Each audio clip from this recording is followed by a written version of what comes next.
देख रहे हैं आरपी न्यूज। मुंबई के मलाड डिंडोशी विधानसभा क्षेत्र में कल रात को एक बहुत बड़ी आग लगी थी, जिसकी आई विटनेस पीयू चौहान, जो बॉस फाउंडेशन के ट्रस्टी हैं, उनसे बात करते हैं। क्या हुआ था मामला, क्या कहेंगे पीयूष जी? कल आपने एक आग को लेकर एक उजागर किया था, क्या था? सबसे पहले नमस्कार। और मेरा ये कहना है कि हमारे जस्ट बालकनी से दिखता है फॉरेस्ट, तो वहां पे थोड़ी सी लपटें चल रही थी। और जिस तरीके से हमने देखा कि वहां पे बहुत थोड़ी देर बाद सारी आग जलने लगी और सारा धुआं धुआं होने लगा, बहुत भारी, लाइक पूरा फॉरेस्ट एक साथ जलने लगा। तब हमने 100 डायल पे कॉल किया। हमारे आमदार जो है सुनील प्रभु जी, उन्हें कॉल किया कि फॉरेस्ट में आग लग गई है, तो अब क्या करेंगे इसके लिए। तो उन्होंने फटाफट बोला कि आप 100 में कॉल करिए और फायर ब्रिगेड को बुलाओ। फायर ब्रिगेड को बुलाया, फिर हमने पुलिस डिपार्टमेंट को, कुरार पुलिस चौकी है उनका डिपार्टमेंट का हेल्प लिया। और हम तुरंत 20 से 25 मिनट के अंदर हम स्पॉट पे पहुंच गए। स्पॉट पे पहुंचने के बाद 2 फायर ब्रिगेड हमारे पास थी, बट वो आग बहुत ज्यादा थी।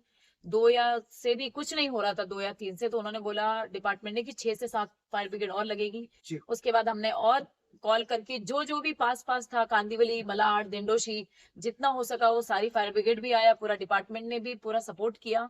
और ये जिस तरीके से आग जली थी, तो वो एकदम साफ पता चलता है कि वो एक पूरा प्लानिंग के साथ जलाई गई है। बिकॉज यहाँ पे जो बिल्डर लॉबी होती है, जो माफिया होते हैं, जो कुछ पॉलिटिशियन मिले होते हैं, कि वो लोग को पता है कि हमें कोर्ट अलाउ तो करेगा नहीं पेड़ काटना, तो वो किसी भी नाटक या बहाने से बोल देते हैं कि यहाँ पे आग जल गई है, और वो सरफेस को पूरा फ्लैट कर देते हैं। और फ्लैट करने के बाद उस पर कब्जा करते हैं। कब्जा करने के बाद अपने आईटी पार्क, अपने टॉवर्स, बहुत सारी जो चीजें होती हैं, और अरबों रुपयों के चक्कर में ये लोग सब इस तरीके के कांड करते हैं। कितने बजे आग लगी थी और कितने बजे तक इसको बुझाया गया? क्या लगता है आपको, कितने पेड़ों की हानि हुई है?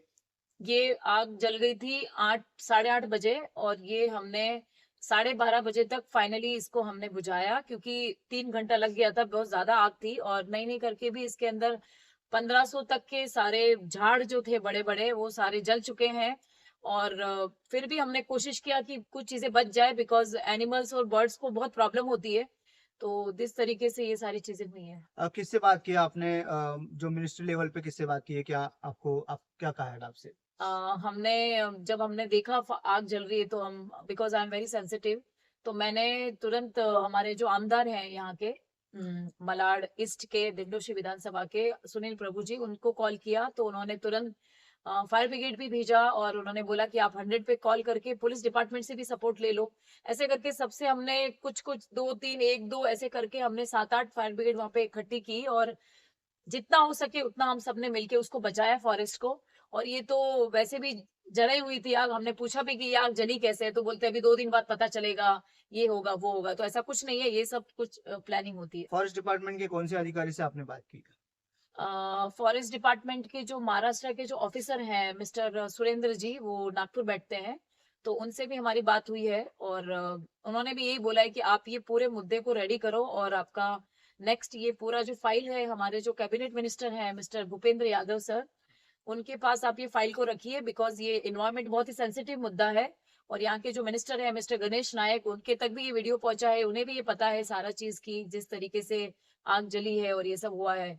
तो ये सब चीजें ये लोग प्लानिंग के साथ ही करते हैं। और हमारे पास वैसे भी मुंबई में फॉरेस्ट है नहीं, और जो कुछ बचा कुचा है, ये लोग अपने पैसों के चक्कर में और मनी के चक्कर में ये लोग इसको जला देते हैं। आपको इसके पहले भी पता थी कि इसी विभाग में 3 बार बड़ी हुई आगे लगी थी, उसका भी इन्वेस्टिगेशन चालू है, उसके पीछे भी एसआईटी बैठी है, तो ये सिर्फ खेल ही लग रहा है आपको? क्या लग रहा है? नहीं, खेल तो नहीं है। एक्चुअली क्या है, सभी जितने भी यहाँ के एनवायरमेंट से रिलेटेड सारे एनजीओ है, उन्हें उनके, क्योंकि ये लोग सब लोग बहुत माफिया टाइप के लोग हैं, और लाइक बोल सकते हैं हाथी टाइप के लोग हैं। तो इन पे छोटी मोटी कार्रवाई करके ना कुछ होगा नहीं। वो लोग इनको खरीद लेते हैं, उनको दबा देते हैं। तो हमने यही सोचा है कि हम पहले इनका पीछे का डेटा निकाले कि यहाँ पे पीछे क्या ट्रैक है इनके, आग का कब कब जली है। उसके बाद एक हाई कमेटी को बिठा के उस पे पूरा रिसर्च किया जाए, और रिसर्च करने के बाद फिर इनके ऊपर properly paper work high court के थ्रू हम आरटीआई डालें। और सभी एनजीओ मिलके, जितने भी एनजीओ जो महाराष्ट्र में काम कर रहे हैं इन्वायरमेंट को लेके, mission green Mumbai, boss foundation, Ganesh charitable trust, Lions club, walkers club, जो हम रात दिन फॉरेस्ट को क्लीन करना है, मानसून से पहले प्लांटेशन करते हैं हम लोग, बिकॉज यहाँ पे जो वाइल्ड लाइफ है, जो लेपर्ड है, टाइगर है, mission nature and tiger conservation जो हम हमारा जो मिशन है जी। उसको हमें सेव करना है। बट ये सब चीजों की वजह से ये सब मिलके ही होगा एक्चुअली। क्या लगता है कितनी बड़ी ये जो दुर्घटना है जिसपे जो मनुष्य हानि का केस इस पे जाया जाता है, जैसे एक मर्डर किया जाता है, उसी तरीके से पेड़ को काटना, जलाना, उस पे मनुष्य हानि का केस होता है। तो लगभग 1500 से 2000 पेड़ की वहां पर हानि हुई है। तो क्या लगता है? 1200 से 1500 तो पेड़ जले हैं, बट ये लोग आपको एक्चुअली डेटा नहीं देंगे। ये बोलेंगे हाँ बस हमने बुझा दिया, छोटा मोटा पेड़ जल, ऐसा कुछ नहीं हुआ है। बहुत भारी मात्रा में वहां पे पौधे जल गए हैं सारे, और बहुत ही लपटें ऊपर ऊपर तक आई थी। और ये जो जिस तरीके से पेड़ों को काटना ही मना है, वो बेचारे हमें फ्रूट्स, वेजिटेबल्स एंड ऑक्सीजन देते हैं, सारी दवाई वहां से बनती है। तो ये हमारे लिए बहुत इंपॉर्टेंट है, this is a part of nature. But यहाँ पे इन सब को जला देना, मतलब आप सोचिए ये बहुत बड़ा ना एक मर्डर जैसा है। बट ये वो ही सोचेगा जो इन्वायरमेंट से प्यार करता है। बाकी जो लोग मनी ओरिएंटेड है उनको तो ये सब चीजें समझ में नहीं आती। उन्हें बस ये लगता है हम आज इस हिल को ले लेंगे, कल वो हिल को ले लेंगे, इसको सरफेस को क्लियर करेंगे, या हम ये आईटी पार्क बनाएंगे या मेट्रो बनाएंगे। तो इसी तरीके से रात को ही ये आग जलाई गई है, ताकि रात को वो धुआं होता है तो वो दिखता नहीं है। और मुंबई का पब्लिक तो वैसे भी अपने में सब बिजी है, तो वो धुआं रात को जो ऐसे हो रहा था, तो वो अच्छा है कि मुझे दिख गया। बाकी तो पता भी नहीं चलता, लगता है कि कोई इवेंट हो रहा है या लाइट्स और ऑल।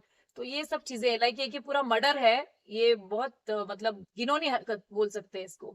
तो आपने देखा किस तरीके से यहाँ पर सोची समझी साजिश के तहत यहाँ पर अ, 1000 से 1200 से 1500 से ज्यादा जीवित हानि करने का जो प्रयास यहाँ पर डिंडोशी विधानसभा में कुछ राजनीतिक लोग, विकासक और उसकी जो साथी साठगांठ से जो लोगों अधिकारी की मिलीभगत से हुआ है, उनके ऊपर महाराष्ट्र के मुख्यमंत्री, हमारे यहाँ के प्रधानमंत्री नरेंद्र मोदी जी, गृह मंत्री अमित शाह जी, इनके ऊपर ठोस कदम उठाए, इनको जेल बंद करने का प्रयास करे। और ऐसे जो इन्वायरमेंट के साथ कोई भी छेड़छाड़ करेगा उसको माफी नहीं।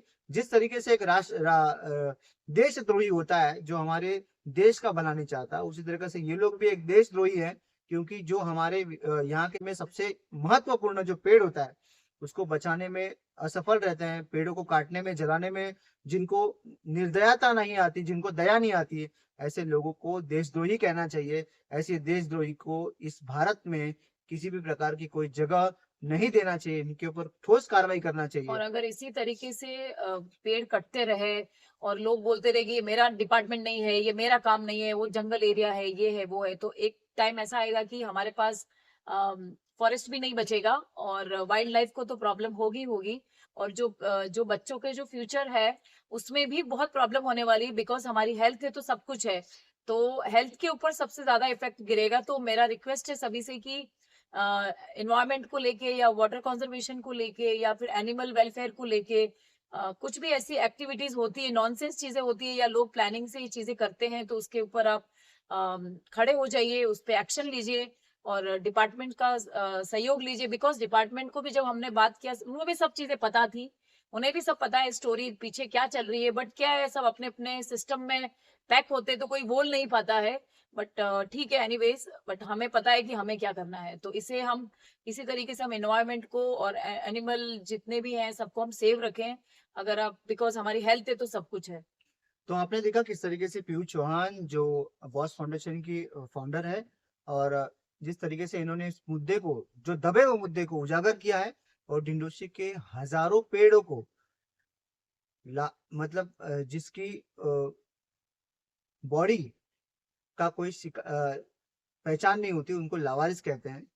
और जिस तरीके से लावारिस समझ के उन हजारों पेड़ों को जला दिया गया, उनका उजागर करने वाली हमारी बहन पीयूष चौहान, जिनको एक ऐसे विषय को उठाने के लिए जितना भी सलाम किया जाए, जिनकी तारीफ की जाए उतनी कम है। पर इस मुद्दे को यहीं पे न रोकते हुए हाई अथॉरिटी तक, दिल्ली तक, मतलब गली से लेकर दिल्ली तक पहुंचाने का काम हमारी बहन करेंगी। और इस तरीके की और भी घटनाओं को अंजाम देने का प्रयास करने वाले सभी को मैं कहना चाहता हूँ कि जाग जाओ, डिंडोशी से भाग जाओ। यहाँ पर किसी भी प्रकार का कोई भी गलत काम अब बर्दाश्त नहीं किया जाएगा। ऐसे तमाम खबरों को देखने के लिए आरपी न्यूज लाइव 24 चैनल को सब्सक्राइब कीजिए, लाइक कीजिए और इस खबर को ज्यादा से ज्यादा शेयर कीजिए। धन्यवाद। Thank you.